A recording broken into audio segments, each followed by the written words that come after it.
મણિનગરમાં પાલતુ જર્મન શેફર્ડે રમતા 2 બાળકોને બચકા ભર્યા।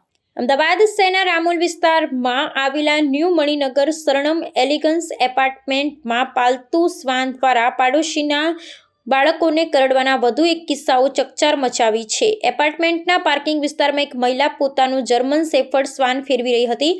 તે જ સમયે નજીકમાં રમતા 2 બાળકો પર શ્વાન અચાનક તૂટી પડ્યો હતો।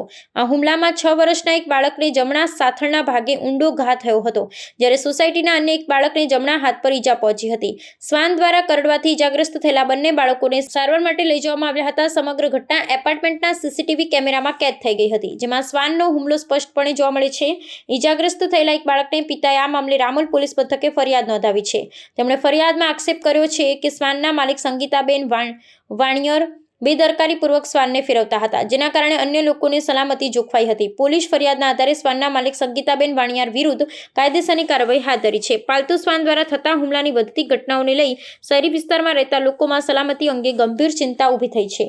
પોલીસ દ્વારા બેદરકારી દાખવનાર માલિકો સામે કડક પગલાં લેવામાં આવે તેવી શક્યતા છે, જેથી ભવિષ્યમાં આવા અકસ્માતોને ટાળી શકાય અને જાહેર સલામતી સુનિશ્ચિત થઈ શકે।